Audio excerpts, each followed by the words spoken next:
heart-jerking kind of a day. So thank you for you guys' commitment to continuing that piece. There was every year or every couple of years seems to be more added to the memorial that you have there, and this year an Eagle Scout had completed a walkway, a bench to sit on as a reflecting area, and did the landscaping around it and whatnot, and so it's just another nice touch to that. So thank you, Todd, we appreciate it. Nothing really to report on C4. That was the beginning of the month. Beginning of next month, so our meeting is the first Thursday in October, is that housing conversation that I brought up last meeting. So we'll be bringing in a panel to discuss what housing is, options and things that are being discussed in that and at a county level. So I'll have more to report on that, and hopefully some of you will be able to make that.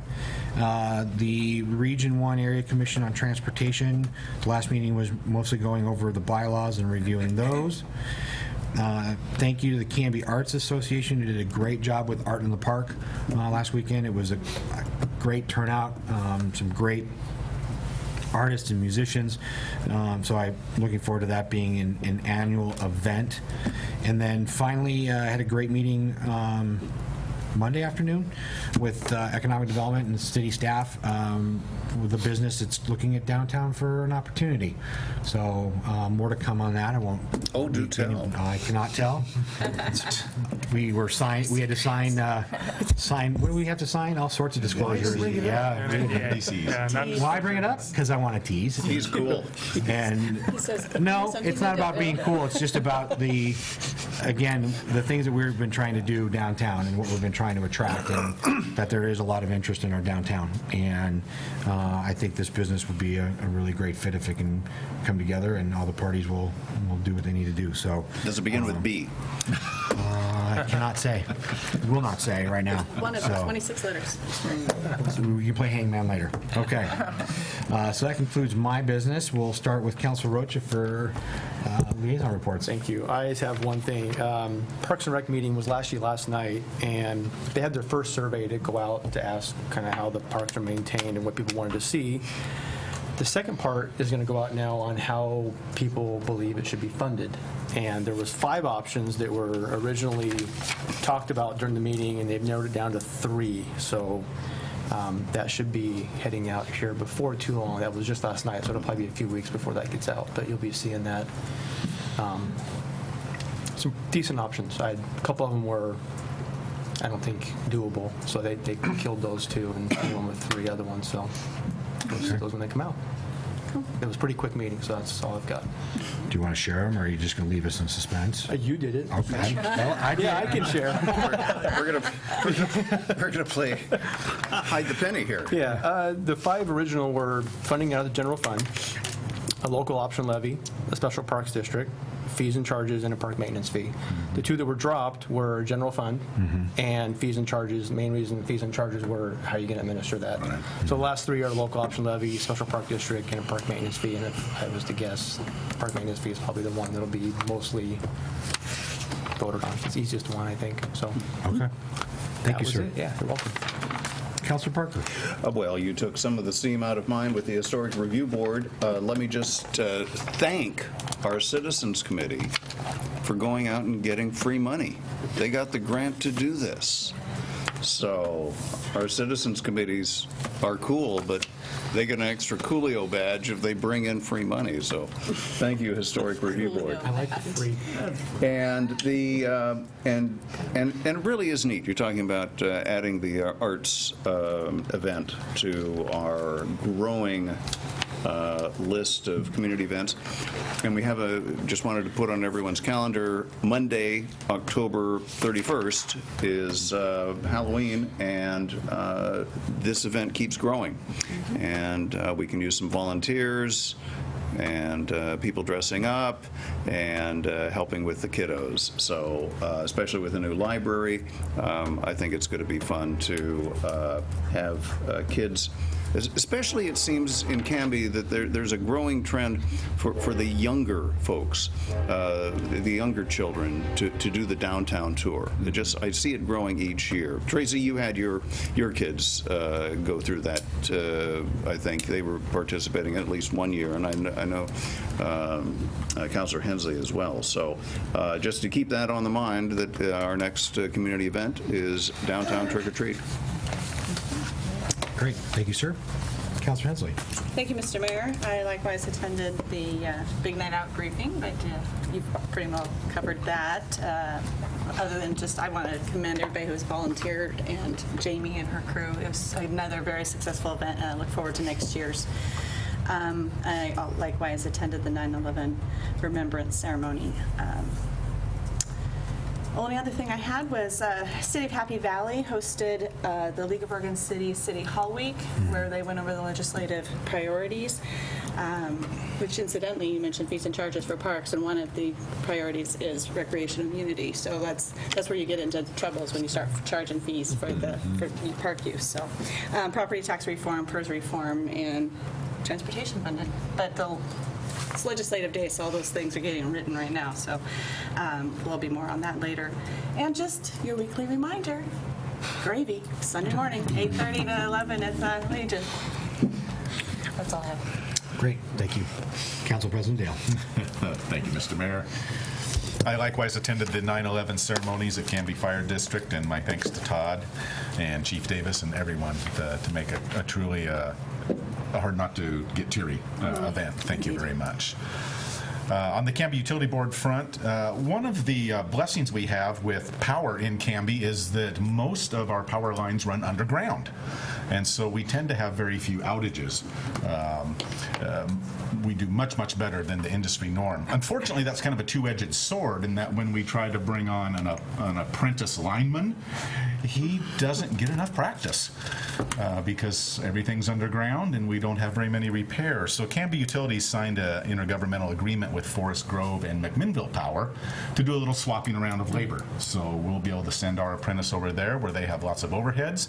He'll get practice, and likewise, if they have apprentices that need some practice on undergrounds and our switching equipment, they'll come on over and see us. So nice cooperation there between Canby Utility and other public utilities to get folks trained.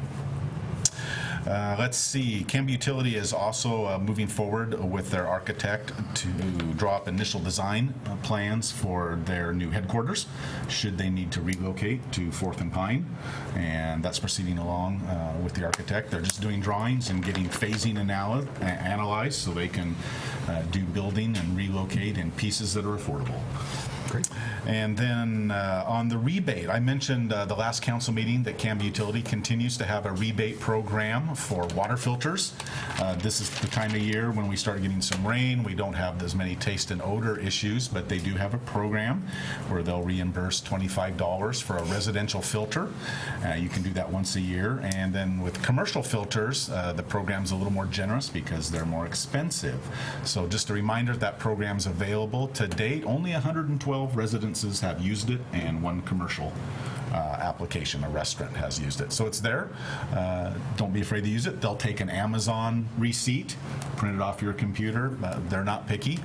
Just bring in a receipt, and they'll be glad to help you out. It's not an actual cash rebate, so I can't go print receipts and walk away with cash. They'll just mark it off on your account once a year. And then finally, on the lighter side, I enjoyed visiting down at the Garden of the Arts a few Saturdays ago. Ran into Councillor Parker. We had a good time. Councillor Parker asked me if I have enjoyed pupusas. And I said, "What's a pupusa?" And he immediately escorted me over to the La Luz de Mundo food booth, where I got into a great, very enjoyable conversation with Joel and Sebastian. Unfortunately, Joel is a dealer, and he introduced me to my new recreational drug of choice, a pupusa. It has officially, I'm sorry to say, Kim, replaced fairground corn dogs. Those things That's a bold statement. Oh my! I don't know how to describe them except that you bite into. It's flat. It's thick.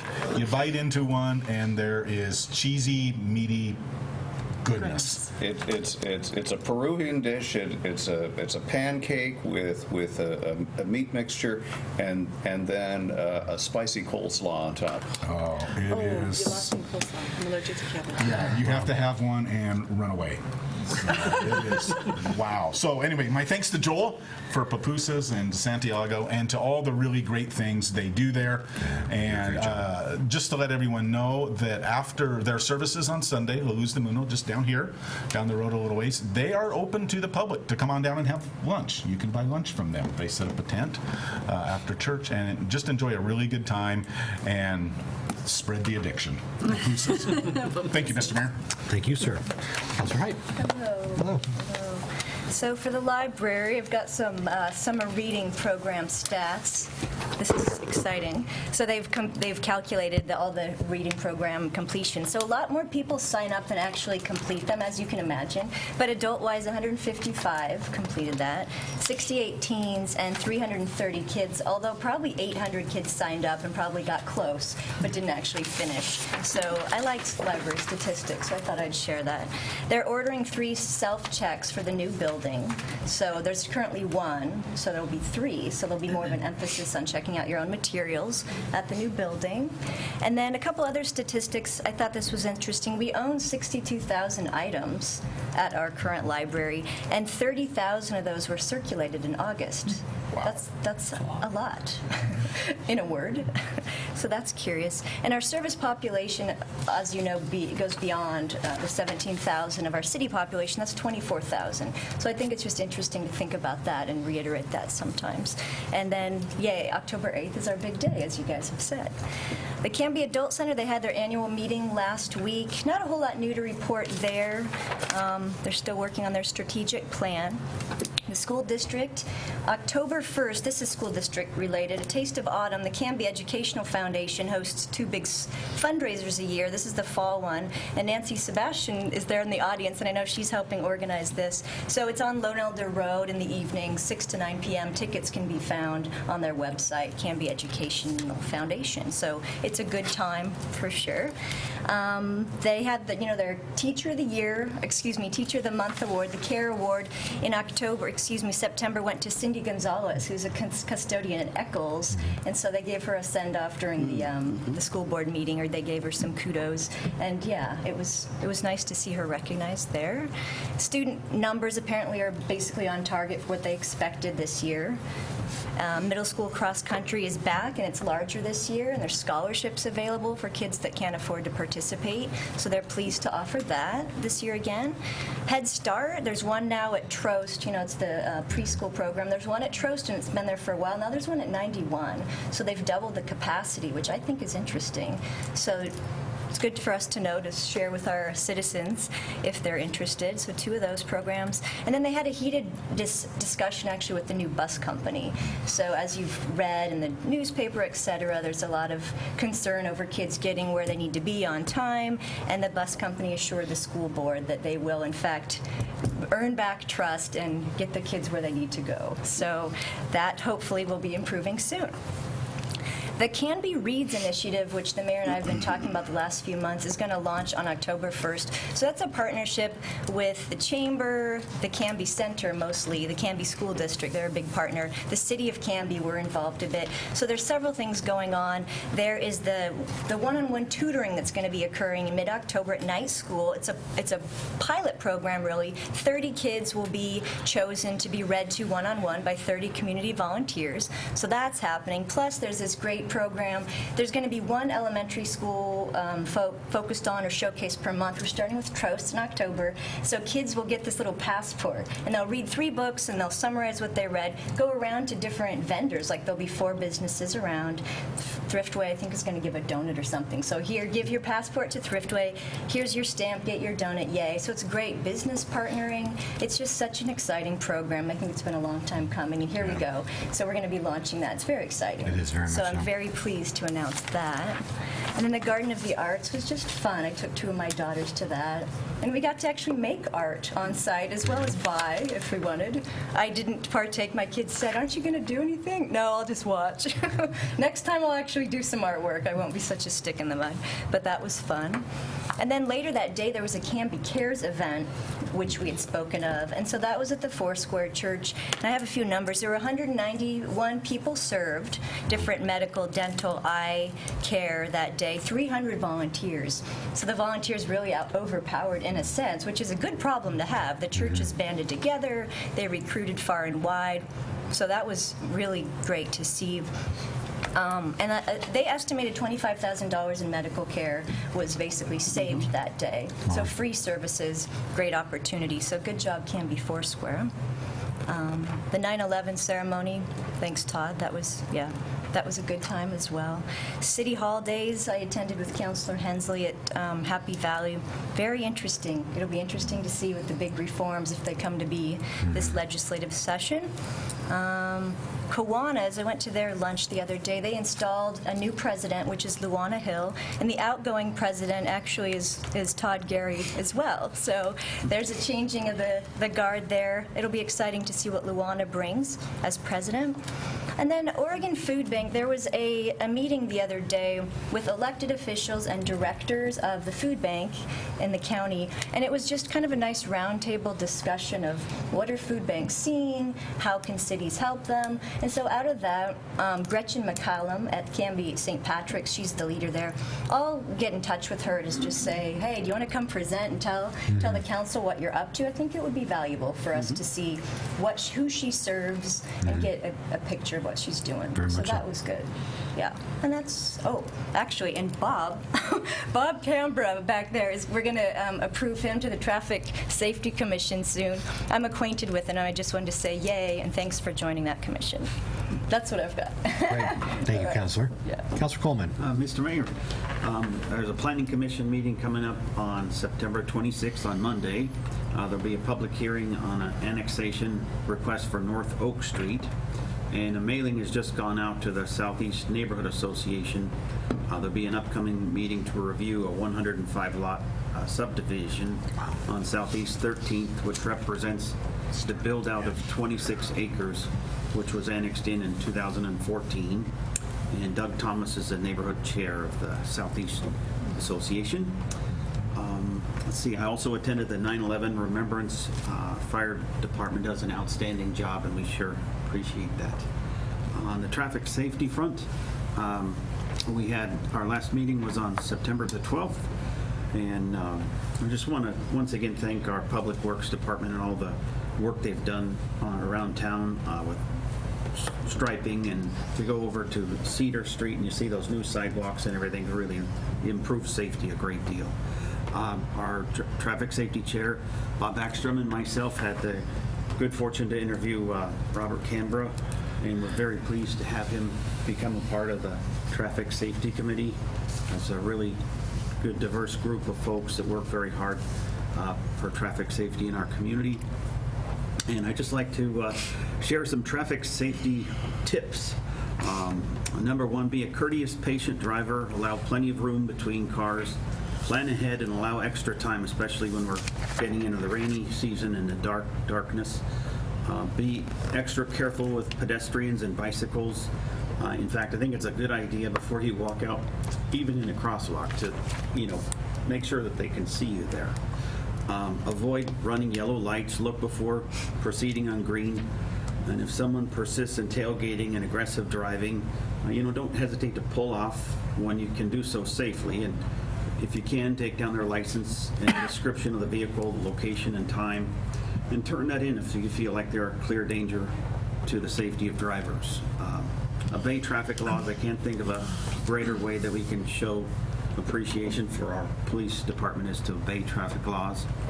And one of the things that parents need to do is encourage our young drivers to take driver's education. And in fact, check with your insurance company. In many cases, I believe you can get less insurance discounts if they complete that. And then also, parents, recognize your influence over your family. Set good examples. Obey traffic laws. Don't text while driving. Don't use a handheld phone while driving. And be a courteous driver. It's incredible when you're a courteous driver how much that comes back to you, and the opposite is true as well. Be patient when teaching young drivers, and coach elderly drivers to avoid prime busy times, driving in the dark, driving in the rain if you can. And let's set a good example for the folks that are moving to our community, that we want safe, courteous driving in our community, and that starts with all of us. That's all I have, Mr. Mayor. Great. Thank you, sir. We'll move into the consent agenda.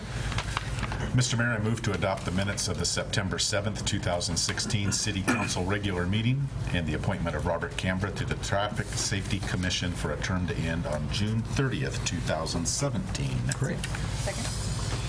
Motion's been made by Council President Dale and seconded by Councilor Hensley to approve approve the consent agenda, which includes the minutes of the September 7th, 2016 City Council regular meeting and appointment of Robert Canberra to the Traffic Safety Commission for a term to end on June 30th, 2017. All those in favor? Aye. Anyone opposed? That carries 6-0. Robert, thank you, sir. Thanks. Thank you. Appreciate it. Thank you very much for the opportunity to serve. Perfect. Moving into resolutions and ordinances. Kim. The first item we have is ordinance 1446, and this is before you for second reading. It's authorizing a contract with Jarrett Walker and Associates, LLC, for providing professional services to facilitate community engagement and develop a transit master plan for Canby Area Transit. Yeah, I think that the title says it all. It is in agreement with Jarrett Walker, and the subject matter of the agreement is the Transit Master Plan. Staff is already working behind the scenes to begin to schedule both the community meeting and the initiatory meetings between the consultant and interested stakeholders. Do we have an estimated date yet on when the community meetings will be? Or will it be a community meeting? We'll have several for different stakeholders, and we don't have a date. We're just now trying to pick the first date for the initial meeting with transit staff and transit committee members and me.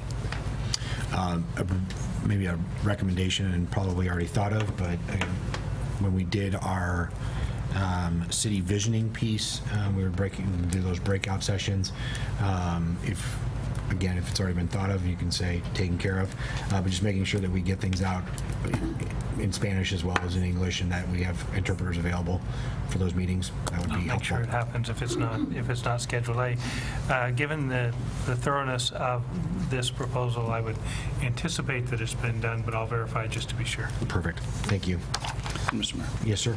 And this is something that I'm going to be following. I think this is an important part of managing and directing growth, is being able to project out where our transit routes are going to be and making sure that they're in sync with our policy and also the direction of where development and growth is taking place. The other thing, as you pointed out, is within our Hispanic community that I think that there's an opportunity for some outreach there. And that if there's one population that may not be aware of the dial-a-ride and that type of thing, it might be that as an underserved community. So I think, Councillor Height, you're the liaison to CAT, so if you don't mind me tagging along to that, I'll hang out with you and check that out. Come on over. Any other thoughts or questions? We covered this at our last meeting. No. So, okay. Great. Can I have a motion, please? Okay. I move we adopt Ordinance 1446, authorizing contract with Jarrett Walker and Associates, LLC, for providing professional services to facilitate community engagement and develop a transit master plan for Canby Area Transit. Great. Thank you. Second? Okay. Motion's been made by Councillor Height and seconded by Councillor Coleman to approve Ordinance 1446, authorizing contract with Jarrett Walker and Associates, LLC, for providing professional services to facilitate community engagement and develop a transit master plan for Canby Area Transit. And it's a roll call vote. Councilor Rocha? Aye. Councilor Parker? Yes. Councilor Hensley? Aye. Councilor Dale? Aye. Councilor Height? Aye. Councilor Coleman? Yes. And that carries 6-0. The next item we have is ordinance 1448. This is authorizing a contract with Canby Excavating, Inc. in the amount of $482,400 for Northwest Territorial Road, street and sanitary sewer improvements. Yes, we are anxious to get this project underway as we're now facing possible weather conditions as we move it forward. The project does include the installation of a number of dry wells throughout the city, speed humps on North Birch Street, and road improvements, including undergrounding on the west end of Territorial Road between Holly and Birch Streets. Thank you, sir. Questions, follow-up comments from last meeting at all? No? Okay. I'll take a motion for this one, please. Mr. Mayor, I recommend we adopt ordinance number 1448, an ordinance authorizing the mayor and the city administrator to execute a contract with Canby Excavating Incorporated in the amount of $482,400 for Northwest Territorial Road, Street, and Sanitary Sewer improvements and declaring an emergency. I'll second. Even though it has an emergency on cause on it. I'm sorry, what was that? This one definitely has an emergency aspect. You know how many Birch Street residents are asking me questions. I will say this is an emergency, so I know how to So the motion's been made by Councilor Coleman and seconded by Councilor Hensley to approve ordinance 1448, authorizing contract with Canby Excavating Incorporated in the amount of $482,400 for Northwest Territorial Road, Street, and sanitary sewer improvements, and declaring an emergency, and roll call vote. Councilor Rocha? Yes. Councilor Parker? Yes. Councilor Hensley? Yes. Councilor Dale? Aye. Councilor Height? Aye. Councilor Coleman? Yes. All right, motion passes 6-0. Thank you, Kim. Incidentally, I have a question for Rick, incidentally. When is the Birch Street bumps going in? They will go in as soon as we can get them scheduled, and weather permitting. We would expect them in before the end of November. There's at least 3 people that probably ask me before the end of tomorrow, so I thought I would You can tell them all that get an answer. that the contract has been approved and that we'll get them scheduled. Excellent. By Thanksgiving. Yeah, You'll be thankful for them, right? yeah, we have, there's so much that's weather dependent on this entire project. I think that there's going to be a large focus initially on getting the dry wells in, as there are some very sensitive areas that we need to take care of. And then concurrently, we'll be working both on territorial and emergent. Excellent. All right. That's what I need to know. Thank you. Great. Next on the agenda is new business, and it's the discussion regarding the city councilor vacancy appointment that we have coming up due to Councilor Rocha resigning. A couple of pieces just to stimulate dialogue. There were some questions that came out about filling of vacancies on the council. So in our city charter, under Chapter 7, Section 2, filling of vacancies, vacant elective offices in the city shall be filled by appointment by a majority vote of the council. The appointee's term shall begin immediately upon the appointment and shall continue until the beginning of the year following the next general biennial election and until a successor is elected and qualified. The successor for the unexpired term shall be elected at the next general biennial election after said appointment. So basically, we're appointing, they will fill Councilor Rocha's role in his term, and then either decide to run or not run. So there was some question about did this need to be filled prior to this year's election. It does not. It's just about the position will finish out the term in terms of it being an elected piece. So I just wanted to clarify that since there was some question on that. Before we get into it, some history. So previous appointments we've had, we have had a process that we have followed, and so just give a history and then kind of dive into the options that you guys have to discuss this evening. We discussed this evening. In the past, we've had the posting of the opening has generally been for 2 weeks. Council reviewing of the applicants has usually been part of the council packet for a regular scheduled meeting or a separate packet or review for scheduled special meetings, which was the case when I was appointed along with Councilor Rich Ayers. When he was appointed, that became a special meeting situation because there was a number of applicants and it was taken over 2 nights. Interviews were conducted and the decision was made that evening following the interviews. And again, when we went through again, if it takes 2 nights, then the appointment takes place the second evening after, if we have that many applicants this time, as we did with Councilor Coleman. It was an interview and then conversation, and then swearing in occurs based on Judge Graff's availability, though that usually occurred generally in a meeting or two, and now we got Joe that can swear people in. So before you... I'll check and make sure that councilors could also be sworn in by me. Okay. So... Because if the charter says the judge has to, then... I think it does, actually. Yeah. Does it? Okay. So the options before the council this evening, so if you want to take notes, option 1 is just that what we just mentioned has been the standard operating procedure for the council for almost at least a decade, at least that I've been involved. This year and time of year, we have an election that presents the council with options. So option 1, follow what has been previously done. Open up immediately for applicants and set a 2-week deadline date and schedule interviews based on date set by council and availability on the agenda, or a special meeting could be scheduled by council to accomplish this task. Food for thought.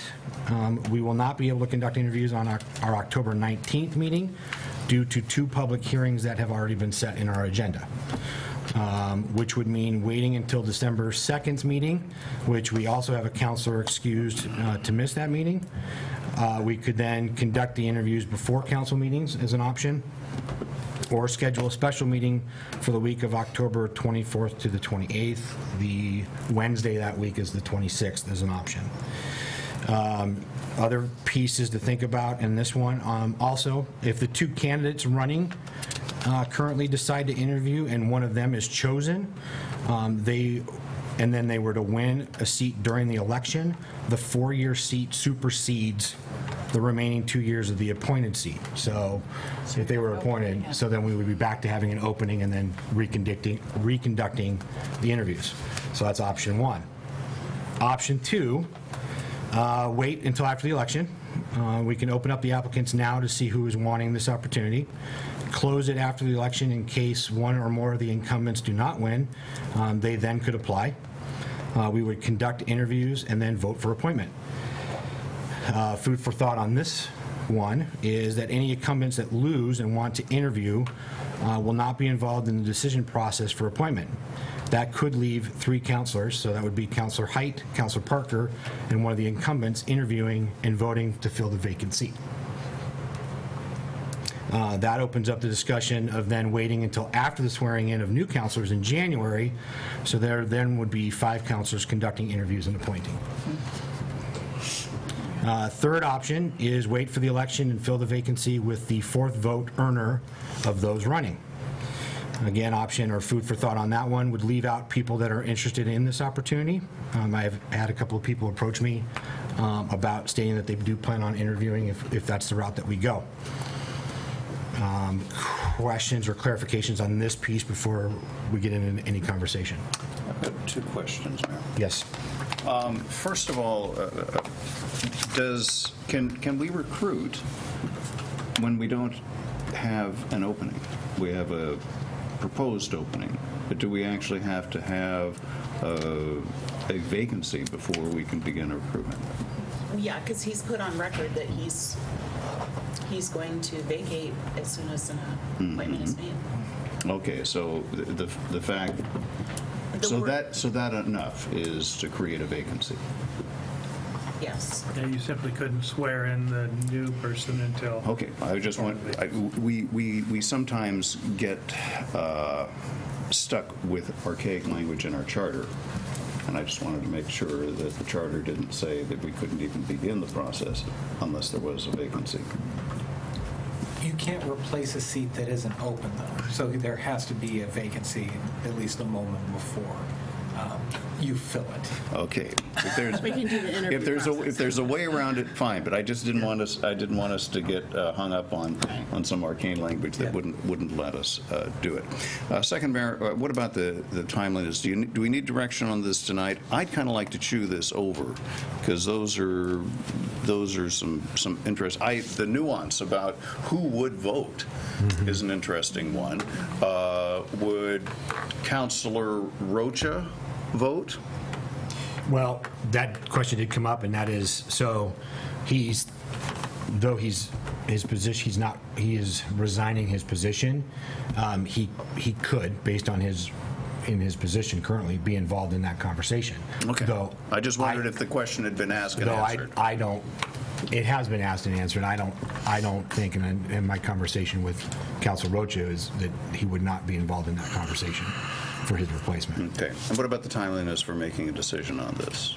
Do we need to make a decision tonight? That's up to you all tonight to have that conversation. All right. I'd like to mull it, but if we need to, I can squeeze a decision out of me, I suppose. Mr. Mayor. Yeah, again, I'm just looking, if there's any questions or clarifications, I don't want to get us into deliberation yet, because we do have some submitted testimony that has been asked to be read into record, and so if you have a clarification piece that I can, no? Okay. Can I go off of Greg's question of the vacancy? But the vacancy doesn't actually exist because he's here. I don't understand. Like, So he has stated that he is intending to resign his position, Right. which would create the vacancy. Right. So we can interview, knowing that we have this coming up, we can interview for that vacancy. We just can't swear in interviewee B that we like and want to be a part of this crazy group until he actually says, I'm out. That's Mike. So if he were to decide, we set a date and he says, my last day will be X, it will then be vacated, and then we would be able to appoint. have you chosen an actual date then? Well, my statement was that I would stay on until someone's found. That my idea was that once someone is found, that the day they get you choose, I would walk out of the seat, and that person would take that seat. But I mean, quite honestly, in my head, I was thinking I wouldn't be here past October. Right. That's what you and I had a conversation about. Okay. So there's not a big There's no rush, drop-dead because date. he's right. If he's going to hang on till No, that's definitely almost really. Okay. Huh. Okay. Is there a precedent for this? Has this ever happened where someone hangs on until the next? I mean, in all due respect, I'm just curious. When someone they don't No, I resign think- until the next person. Not that I was saying. I had to go back to, I think, when I was appointed, I think John Henry announced his resignation, but didn't immediately. Yeah, I think there's been a few that have resigned and said, Yeah. in a few weeks or a couple meetings from now. Kind of gave notice. Yeah. And the notice says that we've done in the past, when we've had someone who's given notice, we're advertising for an upcoming vacancy. Not that it's vacant now. Okay. Any other clarifications? No? Okay. Before we deliberate, there was a letter that was sent in to me, to us as the council. I'll just read it as follows. So, honoring Mayor and City Council, my name is Robert Bitter, and I am a Canby resident. I am unable to attend tonight's meeting, so I am sending this testimony in lieu of an appearance regarding the timing of the appointment of a councilor to complete the term of Councilor Rocha.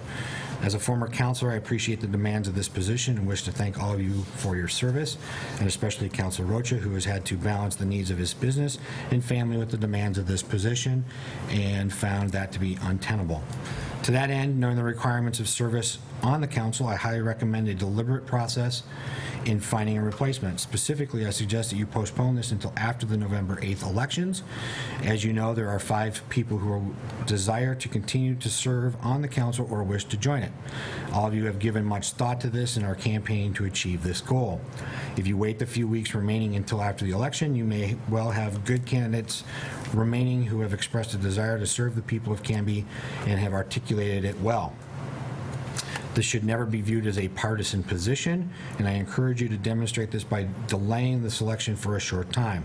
There needs to be a variety of views on the council, for this is how democracy works at its best.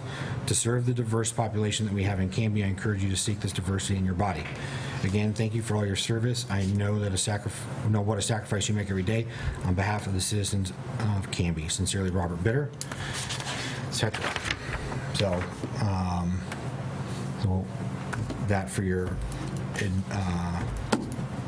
noodling pleasure at this point. So,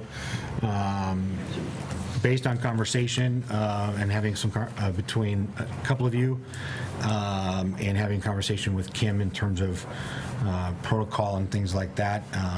This will this will be a situation where after conversation and whatnot, I will need a motion to whatever we decide tonight to move forward, or however we decide to move forward. So I just want to put that on the table now, and I think Kim has provided with 6 different possible motions that could be. I'm just kidding, but We'll see if we can outthink her. so. Kim, anything from staff? Is that encapsulated correctly in marching orders for the council? I'm seeing nods. I mean, the charter is vague in that you're basically charged with appointing a replacement for a position. So, I mean, how you choose to do that and the expediency with which you choose to do that is more of, the body as a whole, how they want to approach that, given the proximity to an election that's, contested. So it really is a matter of what y'all think, basically. The official word, What y'all think? It's interesting there's no timeline in the charter. It's so vague. Is it intentionally vague so that different councils can just make the decision based on different Well, if you had a certain time that you had to fill it and then nobody came forward and wanted to, that could be a problem. I mean, I think a lot of times they don't want exceptions. You were saying the same thing with the sound thing. It's like the exceptions to swallow up the rule and you not be able to function. So I think they want some flexibility. But it's a body that the idea is to try to come to consensus and kind of make decisions, and it's kind of like a jury, sometimes it's a little painful that you have to work together and actually find consensus. So, I mean, that's one of the charges of being on the body, is that the body has to make decisions and move on. So, Mr. Mayor, Yes, sir. I think, I've experienced option 1 twice. And I thought it was a fair, reasonable process. I like the wrinkle to the option that if, let's say, some of the newcomers, including myself, if they were to want to interview as well as run, and if they were to win their contest in running, even if they might be appointed, the longer term would win out. So that I like that idea. The other thing I think we need to take into consideration is Councilor Roca's time. I mean, he's been very generous to this council, and I think the time, in respect of his time, I think that's one of the reasons I think that we should, make this happen sooner rather than later, in respect of his time. And I think even with that in mind, I think you can still create a very fair process. You create a deadline. People come forward that are interested. You have the interview process. And like you say, there's not too many dates left this year, and you get the ball moving down the field. We've also experienced, what is it, you had your option 3, wait for the election, fill the 4th vote earner. We had that come about when Councilor Dale and I were in the process.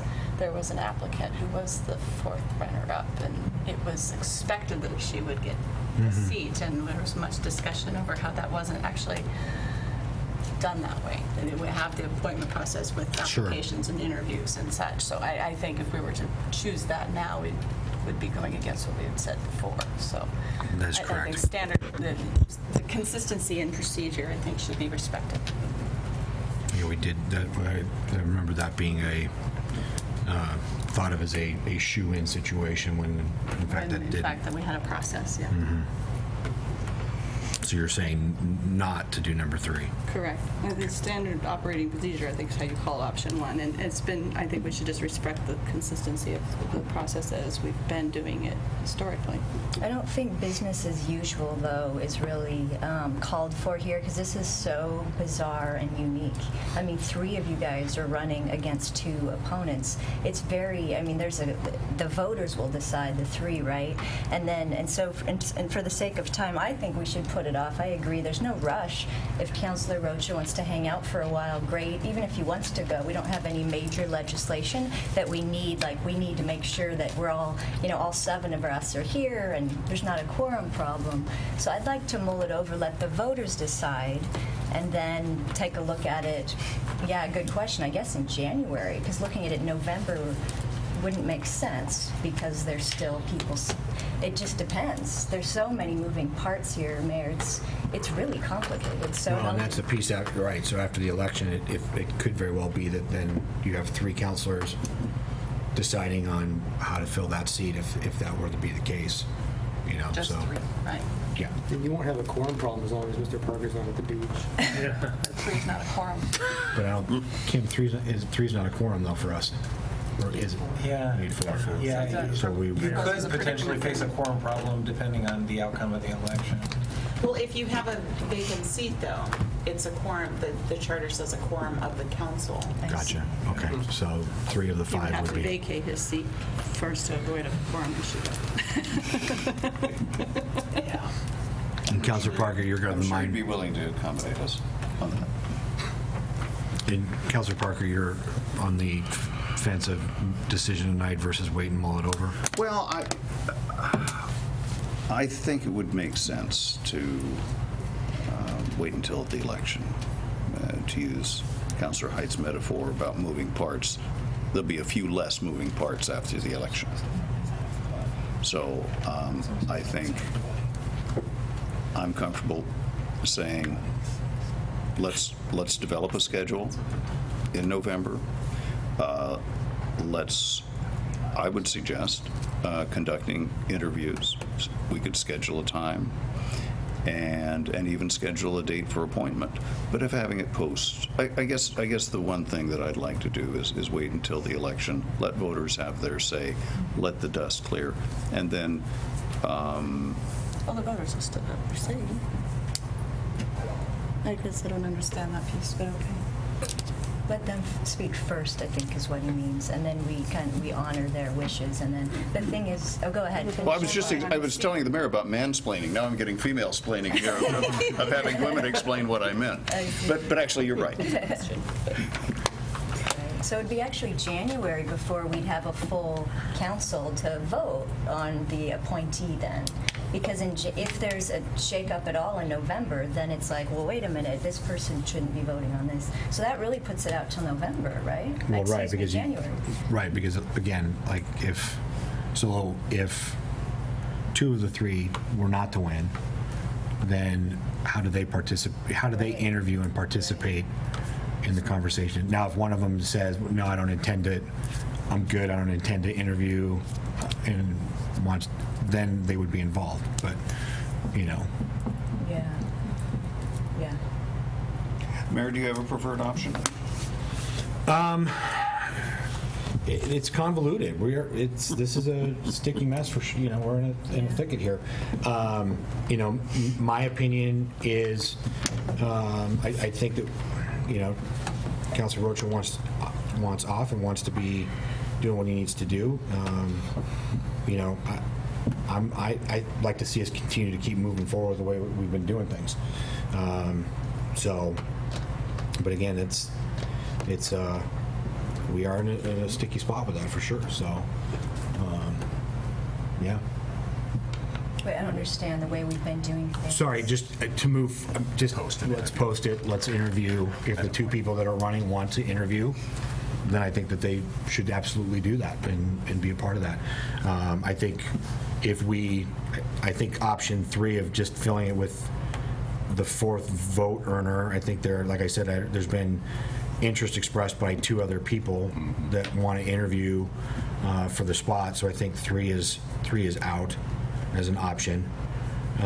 Wait, what's 3 again? 3 was fill the vacancy with the 4th highest vote earner.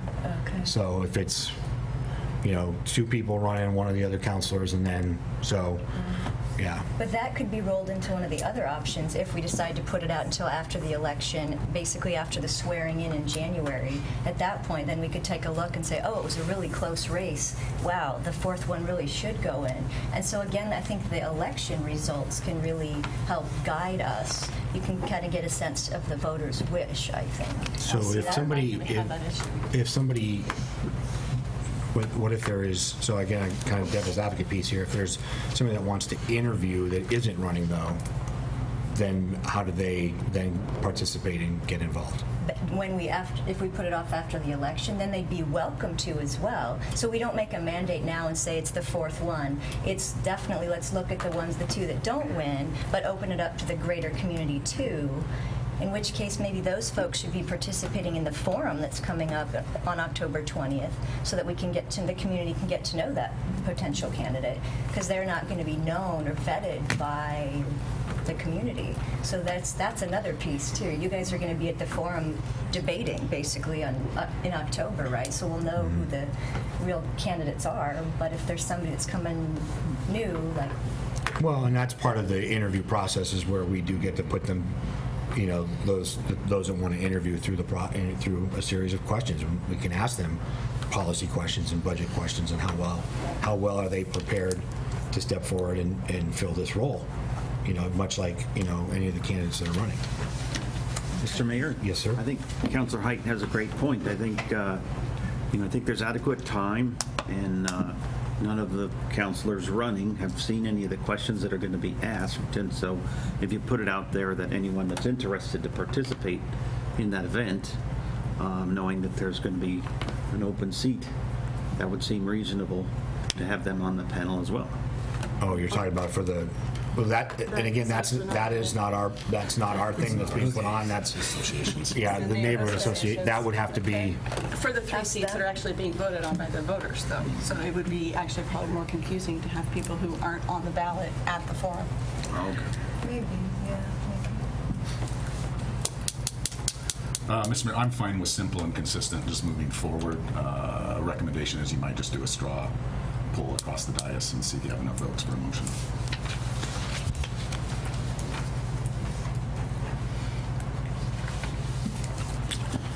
If you're up for a move forward, okay.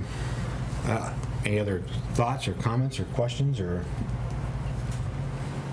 No? Then is there somebody wanting to throw a motion out on the table? I move we stay with consistency and go with option 1. Did she have a sample? She Yeah, has I was several. going to say, I think you They're have all that the same. sample. I just left the date open so people could. Yeah, so it would, Oh, with an actual closing date in there. yeah, so. What's that- the soonest closing date then? Well, Well, before we've always done 2 weeks. And the clock doesn't start ticking until It wouldn't go in the paper until next week. next So, Tuesday. So the 2 weeks after that would be. Calendar. You wanted me to look at a calendar? I've got one right here. The next Tuesday is the 27th. It would be the 11th would be the 2-week period.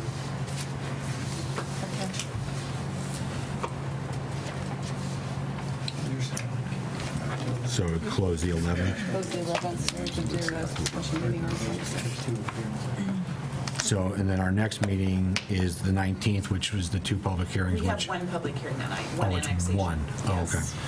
So we'd have to go early, special meeting on that day, or else what did you say? 26th Well, would be the yeah, other option that day's, again, I think it would, for interviews. I think we need to pick a, if that's the option or if that's the desire to do this route, then it's to pick a day. You know, if that doesn't fall on the 19th, again, if we have 7 people that are going to be interviewing, that could be a lengthy process. Yeah, you don't want to do Mayor. it ahead of a meeting that's already scheduled. Yes, sir. I'm glad we have a certified EMT here, because Councilor Hensley may need it after I say this. But she actually changed my mind on this, that that there are 2 processes, that citizens are responsible for electing councilors. We, the city council, is responsible for replacing vacancies. So it's our duty That's a to good replace a clarification. vacancy. And I think that is a separate process from a political election. Now, if we end up with a subsequent vacancy in addition because of our decision, then we'll have to handle it then. But the way I see it is that we have an obligation under the charter to replace vacancies, and citizens have an obligation to vote on open seats, and those are two separate tracks. And so I would be more willing to go along with Tim's concept of let's get this going and see what happens. Can I respond to that? Absolutely. So the thing is, Greg, we will. I mean, it's our job. It's just when we're going to do it, whether we do it in 2 weeks. Which, by the way, I actually think that's been too rushed, even though we've been doing it for however many years. 2 weeks is, I don't think, nearly enough time anyway. I would go back and it's not in the charter, but I would at least make it a month anyway. 2 weeks to get the word out, like, okay, Facebook, great, but this is a big deal to just put it out for 2 weeks. I mean, I've known. Other appointments have occurred, and people said, I didn't even know there was an opening. So, like, why didn't the city advertise it better? I'm like, yeah, well, what do I say to that? Well, That's another point. It is, so I will say this. Todd resigned 2 weeks ago, okay? And it was in the paper already that there was an announcement. That's one. Okay, that's one. Well, right. okay. Go ahead. 2 weeks ago. We've already got 2 weeks out there. I've already been contacted by 2 people that have expressed interest in, so they're aware of it already. Again, I don't. So by the time the posting closes, it'll have been a month that the position's been open and people are aware of it. Am I not adding that correctly? Well, I suppose not officially. I mean, he didn't resign 2 weeks ago because it was still open-ended. I think it was a little unclear. That's another point, though. But right, if you're reading the Herald and you read between the lines, like, okay, we got to figure this out. But it hasn't been overt. The position is open.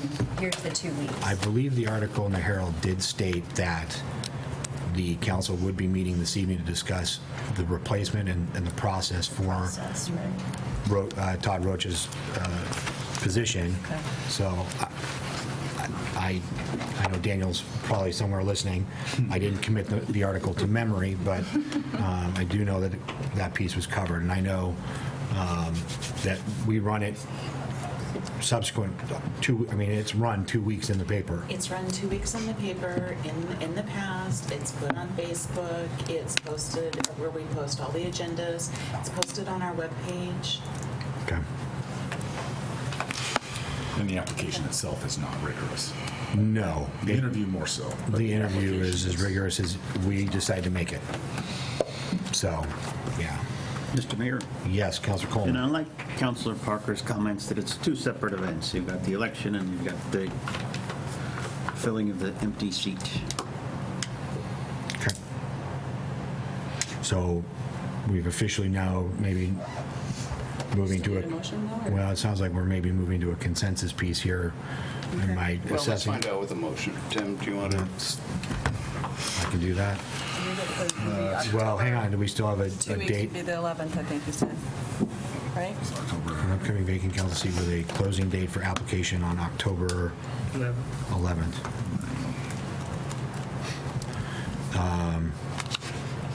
So then, before we move to that piece, then when would interviews then It's actually 2 weeks. want to be conducted? Because that'll have to be in the, Do we have to engineer that here? Well, I would suggest the last full week of October, a Monday, Tuesday, or Wednesday, 24th, 25th, or 26th, depending on the availability of all of you. That would provide a full week to prepare questions and know the direction that, and provide the candidates an opportunity to prepare themselves for whatever they feel they need to prepare for. And the form of the motion, I think, should say at 5 p.m. on October 11th, because that would provide a full 15 days, actually. I would propose Tuesday, 25th, since Monday, the dais would be full with the planning commissioners. Monday, the 24th is a planning commission meeting. It is. Good catch on that, yeah. We can just stick with Wednesdays, since we've been eating them. And just stick on, yeah. So the 26th is a Wednesday. That works too. Okay, so do the motion and freezing. Kim, do you need the interview date in the motion, or just that? No, that's- you can That goes on. discuss that. When I advertise it, I put the interview date so people know ahead of time. That's why, yeah, to have that conversation tonight. Administrative rule. Totally. Well, but And we've previously in the past, sent them the interview questions ahead of time so they knew they could prepare and how much time they were going to have. You know, in deference to Councillor Height's concern relative to time, it would not delay the overall process if you extended the application submittal date to the 14th, which is the Friday of that same week, so it adds 3 days. It provides a little bit of extra time. You still have We would still have a week Still of have a full week applications. afterwards. and That's You'd fine. actually have a full week plus 2 days if you do it on the 26th. There you go. So it should give you adequate Okay, time. I'm fine with that. That's a good idea. Thanks, man. Yeah, it's funny how news travels. I mean, I know what Tracy is saying in terms of things that people come up to me and say, I didn't hear anything about this. Yeah. But as a parent and an educator and a bureaucrat, my philosophy is that duration does not increase participation. There was a 1-hour notice about $1 burgers, and the whole town knew about it. So I think there's elasticity about the news and paying attention. And I know that we've held some appointments open for our boards and commissions Long for months, Yeah. and that hasn't increased the participation. No. So this is our job. Let's get on. Let's do it. It may not be elegant, but it's something we have to do. okay. Thank you.